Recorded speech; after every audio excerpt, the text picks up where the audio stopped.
নমস্কার বন্ধুরা, আজকে আমার রেসিপি মাছও নয় মাংস নয়, একটি নতুন ধরনের রেসিপি। আজকে হলো এগ চিলি। আমি এই রেসিপি কিভাবে তৈরি করলাম সেটাই আপনাদের সঙ্গে শেয়ার করছি। ভালো লাগলে অবশ্যই লাইক, শেয়ার ও কমেন্ট করবেন। আমি প্রথমেই 5টা ডিম নিয়ে নিয়েছি, সেটাকে সেদ্ধ করে ভালো করে খোসা ছাড়িয়ে পরিষ্কার করে নিয়েছি। ডিমটা টুকরো করলে যেহেতু লম্বা হবে, সেই জন্য লম্বা আকারে সমস্ত কিছু কেটে নিয়েছি। সামান্য ক্যাপসিকাম, পেঁয়াজ, 4-5 কোয়া রসুন আর সামান্য একটুখানি আদা। দেখুন, এবারে আমি ডিমটাকে কেটে টুকরো করে নেব। ডিমটাকে এইভাবে 4 ভাগে আমি টুকরো করে নিচ্ছি। সমস্ত ডিমগুলো আমি এইভাবে 4 ভাগে টুকরো করে নিয়েছি। ডিম সকলেরই খুব প্রিয় খাবার, কিন্তু এইভাবে যদি ডিম তৈরি করা যায় তাহলে দেখবেন এই ডিমের রেসিপি দিয়েই 1 থালা ভাত খেয়ে নেওয়া যাবে। আপনারা অবশ্যই এইভাবে একবার ডিম চিলি তৈরি করে দেখবেন। তারপর নিয়ে নিয়েছি একটা বাটি। এই ডিমের জন্য একটা ব্যাটার তৈরি করে নেব। প্রয়োজন মতো আপনারা আপনাদের ডিমের প্রয়োজন মতো ব্যাটারটা তৈরি করে নেবেন। আমি নিয়ে নিলাম এখানে 4 চামচ ময়দা, সামান্য chilli flakes, black pepper powder আর একটা কোয়া রসুন নিয়ে নিয়েছি, সেটা গ্রেট করে আমি তাতে দিয়ে দিলাম। দিয়ে সব কিছু ভালো করে আর সামান্য নুন দিয়ে দিয়েছি। তারপর সব কিছু সামান্য জল দিয়ে একটা ঘন ব্যাটার তৈরি করে নেব। খুব বেশি পাতলাও না, আবার খুব বেশি একেবারে ঘনও নয়, যাতে ডিমের গায়ে প্রলেপটা লেগে থাকে। এইভাবে ব্যাটারটা তৈরি করে নিতে হবে। দেখুন, আমি ঠিকঠাকভাবে এইভাবে ব্যাটারটা তৈরি করে নিয়েছি। তাও একবার ভেজে আমি চেক করে দেখে নেব। যদি দেখা যায় ডিমটা ছাড়বার পর একটু ছড়িয়ে যাচ্ছে, তাহলে আরও একটু ময়দা দিয়ে ব্যাটারটাকে ঘন করে নিতে হবে।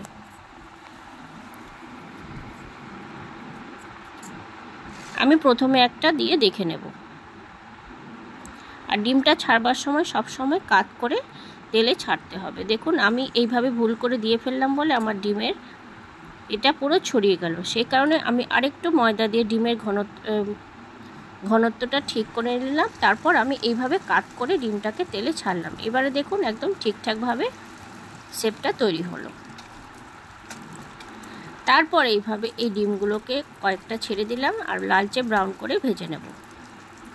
এইভাবে যদি সন্ধ্যাবেলার টিফিনে এইভাবে ডিমের পকোড়াও করে নেওয়া যায়, তাহলেও বাচ্চাদেরও খুব পছন্দ হবে আর একজনই সমস্ত পকোড়া খেয়ে ফেলবে, এতটাই টেস্টফুল হবে এই পকোড়াগুলো। আপনারা অবশ্যই এইভাবে একবার ঘরে তৈরি করে দেখবেন।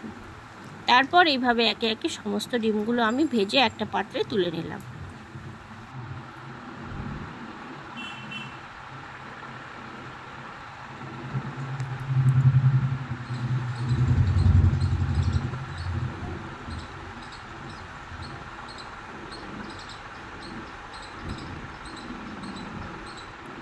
এইবারে চলে আসলাম আবার এগ চিলিটা তৈরি করবার জন্য। আমি অনেকটা পরিমাণে তেল দিয়ে ডিমগুলো ভেজে নিয়েছিলাম, তার থেকে কিছুটা পরিমাণে তেল আমি কমিয়ে নিলাম। প্রয়োজন মতো তেলটা নিয়ে তেলটা গরম করে নিলাম। তারপর তাতে দিয়ে দিলাম যে রসুন আর আদাটা রেখেছিলাম, সেটাকে গ্রেটারের সাহায্যে গ্রেট করে সেটা প্রথমে দিয়ে দিলাম। তারপর একটু নেড়ে চেড়ে রসুনগুলো সামান্য ভেজে নেব, যাতে রসুনের কাঁচা গন্ধটা চলে যায়। তারপর দিয়ে দেব প্রথমে কেটে রাখা পেঁয়াজ, দিয়ে সব কিছু ভালো করে একবার মিশিয়ে নেব।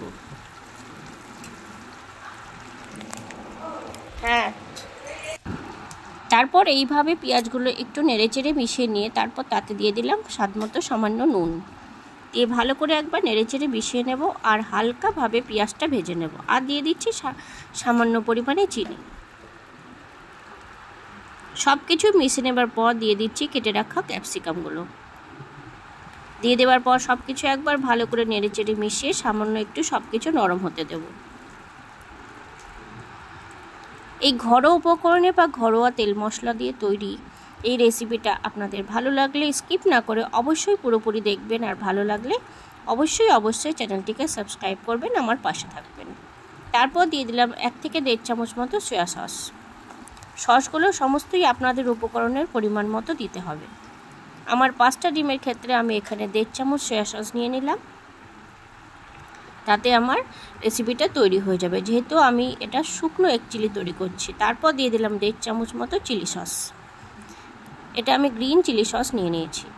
আপনাদের কাছে রেড বা গ্রিন যে কোনো থাকবে, যেটাই আপনারা দিয়ে নিতে পারবেন। তারপর দিয়ে দিচ্ছি ব্ল্যাক পেপার পাউডার।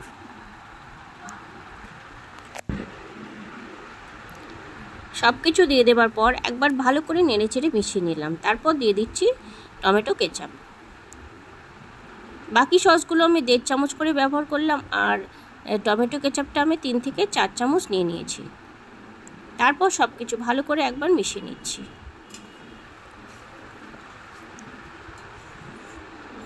আপনারা চিকেন দিয়েও, চিলি চিকেন খেয়েছেন, ফিশ দিয়েও খেয়েছেন, কিন্তু এইভাবে একবার অবশ্যই ঘরে তৈরি করবেন, আর দেখবেন আপনাদের বাচ্চাদের তো খুবই পছন্দ হবে, যেহেতু ডিমটা সকলেরই প্রিয় খাবার, আর বড়দেরও খুব ভালো লাগবে।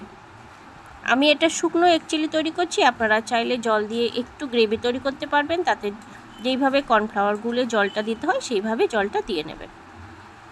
তারপর দিয়ে দিয়েছি কয়েকটা কাঁচা লঙ্কা। ঝালটা আপনারা অবশ্যই আপনাদের পছন্দ মতো দেবেন, কিন্তু চিলি এগ বা চিলি চিকেন তৈরি করবার সময় ঝালটা একটু বেশি পরিমাণে থাকলেই ভালো লাগে, সেই জন্য কয়েকটা দিয়ে দিলাম চেরা কাঁচা লঙ্কা। তারপর ভেজে রাখা ডিমগুলো সমস্ত দিয়ে দিলাম, দিয়ে আলতো হাতে সব কিছু একটু কষিয়ে নেব।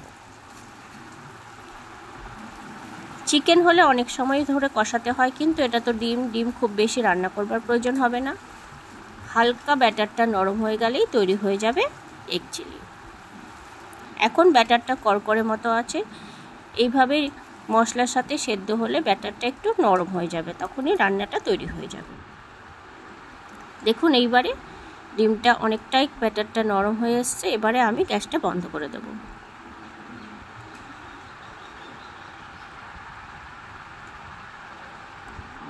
তৈরি হয়ে গেল আমার আজকের রেসিপি এগ চিলি। ভালো লাগলে অবশ্যই কমেন্টে জানাবেন। ধন্যবাদ।